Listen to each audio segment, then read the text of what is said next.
Salut à tous, c'est Messia. Bienvenue dans mon guide sur la bombe nucléaire. On va pas perdre de temps parce que YouTube a une limite de 10 minutes, donc c'est parti. Donc l'équipement, on va voir. Le plus important en fait, enfin il y a deux trucs super importants, on va commencer par l'équipement.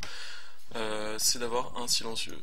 Donc à partir de là, le mieux si vous prenez donc le silencieux, c'est d'avoir une arme qui a une courte portée parce que vous verrez que le silencieux réduit, bah là on voit ça réduit énormément la portée.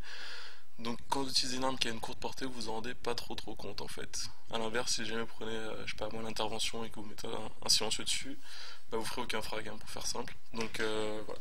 Donc le mieux c'est de prendre une mitraillette parce qu'elles ont des portées relativement faibles.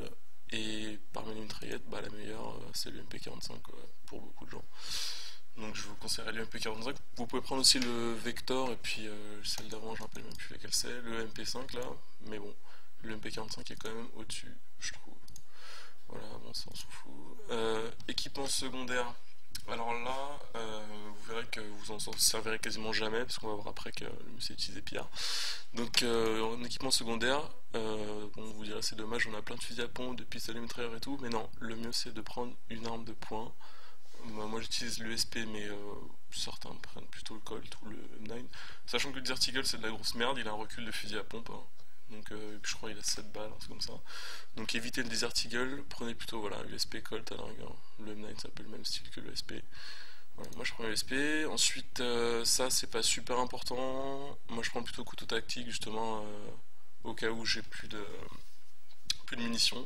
Parce que c'est ça l'idée en fait. Alors, si vous utilisez le flingue, c'est que vous avez plus de munitions dans l'UMP et que vous n'avez pas le temps de recharger. Et si jamais vous utilisez le couteau, c'est que vous avez plus de munitions dans l'USP. Donc c'est que vous savez déjà vraiment pas viser. Mais bon.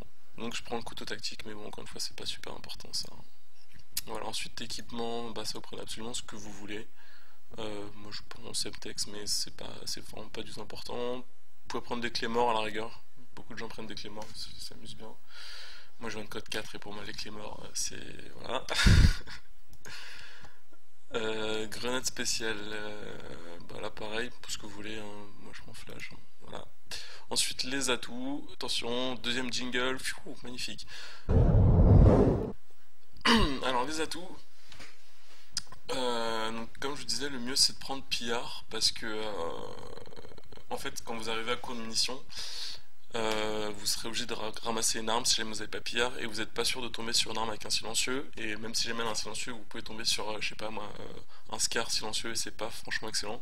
Donc le mieux c'est de prendre pillard parce que comme on verra dans la suite de la méthode en fait vous serez amené à faire énormément de frags au flingue contrairement à ce qu'on pourrait penser. Voilà, donc pillard, évitez marathon par exemple parce que en fait on a facilement la mauvaise habitude de sprinter tout le temps quand on a marathon, et en fait il suffit qu'il y ait un mec qui arrive en face de nous et quand tu es en train de sprinter t'as pas franchement le temps de viser, en fait ça ralentit le temps de viser.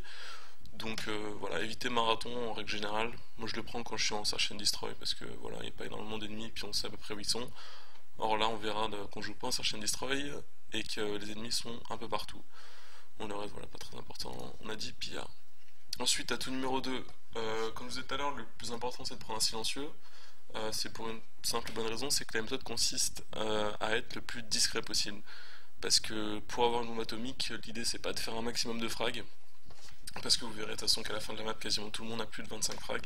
Mais l'idée c'est de pas mourir, comme je le répète assez souvent, faut pas mourir. Donc le meilleur moyen de pas mourir, c'est qu'on nous voit pas, quoi, de pas se faire repérer. Donc sans froid, en plus sans froid pro ça déchire, on voit pas votre nom sur votre tête, c'est cool.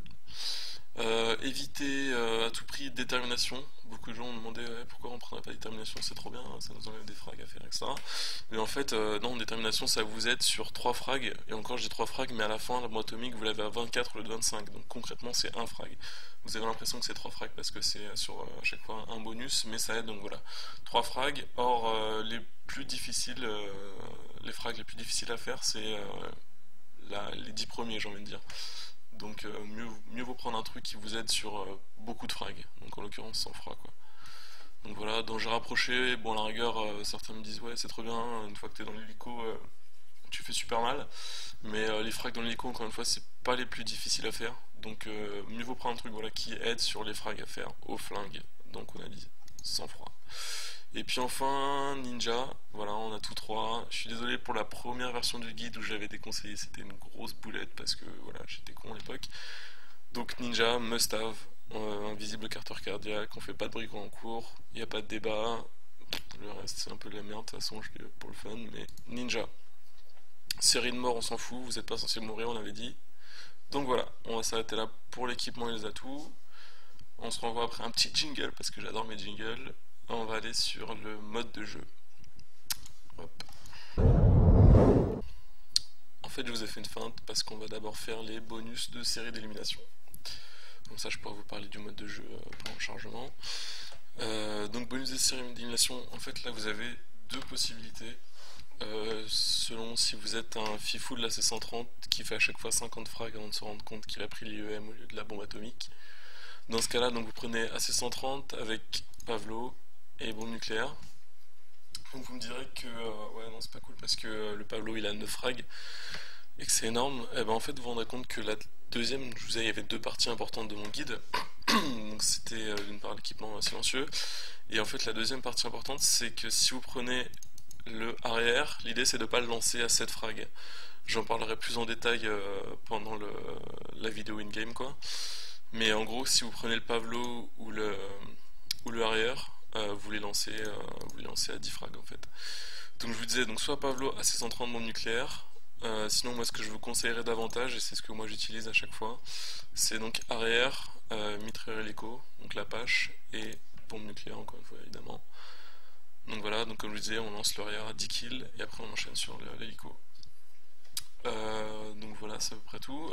Si juste pour rappeler un petit peu les différences entre la C130 et l'Apache, c'est que d'une part la C130 dure un peu plus longtemps, un peu moins longtemps, excusez-moi, 40 secondes contre 1 minute pour l'Apache. Par contre, la C130 est plus résistant, il a 2 leurres, donc en gros il faut 3 roquettes pour le péter, contre 2 pour l'Apache parce qu'il n'a qu'un leurre. Par contre, gros inconvénient de la 130, il faut recharger. Et puis voilà, vous avez une espèce de grosse boule qui met plus de 3 secondes à se recharger. Et alors que le mitrailleur hélico permet de shooter absolument non-stop quoi. Et c'est super important en fait, parce que l'idée c'est aussi de tirer partout. C'est-à-dire que des fois il y a des mecs qui sont dans les bâtiments. Faut pas hésiter à tirer par terre si vous voyez personne parce que votre bête nord en fait ça sera des gens avec des lance-roquettes et sans froid que vous ne verrez pas en fait avec un gros carré rouge, vous les verrez quasiment pas du tout d'ailleurs, mais vous pouvez quand même les buter quoi. Si vous tombez dessus par hasard vous aurez quand même un hit marker, la petite croix qui est au milieu de l'écran quand vous touchez quelqu'un. Donc n'hésitez pas à bourriner absolument partout. Dernier avantage de la 630 par contre, la caméra est plus haute donc vous avez une meilleure vue d'ensemble. Alors qu'avec la page des fois vous ne verrez même pas quand il y a un ennemi qui est juste à côté de vous parce que il y a un gros zoom. On verra ça dans la vidéo tout à l'heure. Donc voilà, mais je vous conseillerais quand même la page parce qu'il permet de kill vraiment beaucoup plus vite que la C130. Puis après ça dépend un petit peu des maps aussi. Hein. Je pense par exemple à Wasteland ou D-Rail qui sont des grandes plaines vides. La 130 peut faire un gros dégât quoi. Donc voilà, on va passer sur le mode de jeu puis on va voir la vidéo in-game quoi. À toutes.